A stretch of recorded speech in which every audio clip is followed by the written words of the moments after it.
je jedan od najznačajnijih događaja poslije Zimske olimpijade, održane prije 35 godina, ali izvanredan dokaz da kada hoćemo, onda to možemo napraviti. Dakle, sami slogan ove manifestacije da mi kreiramo zajedno dva grada, jedan san, govore o tome u stvari da treba raditi na porukama zajedništva, porukama mira, porukama tolerancije, porukama povezivanja i u Bosni i Hercegovini i kompletnoj regiji. Kako je moj dragi prijatelj premijer Zaev rekao, donositi hrabre političke odluke u kojima će na prvom mjestu biti interesi države, interesi građana, ne interesi pojedinih političkih partija. Makedonija je najbolji primjer toga i onda se naravno mogu postići bitni i važni rezultati koji donose mir, stabilnost, a mir i stabilnost donose ekonomski prosperitet za kompletnu zemlju, a pogotovo za mlade ljude. Mi večeras dočekujemo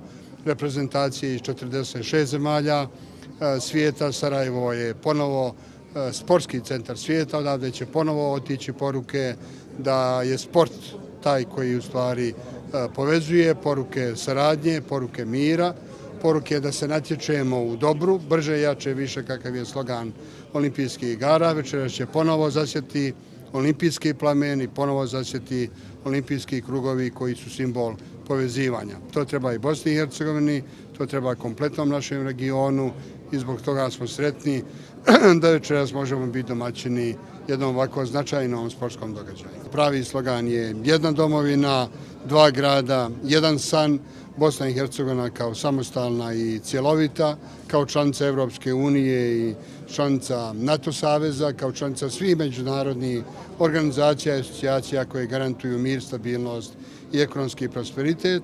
Bosna i Hercegovina u regionu koji će u budućnosti biti mnogo bolje povezan u svakom smislu, političkom, ekonomskom, kulturnom, sportskom i društvenom. I mislim da kada se kreiraju odnosi između zemalja, a dobar primjer je upravo Bosna i Hercegovina i Makedonija, da se mogu napraviti značajni iskoraci. Dakle, poruka je da zaista na prvom mjestu stavimo interese građana, ne samo naše države, nego naravno regiona u kojem živimo i da jačamo odnose sa našim susjedima.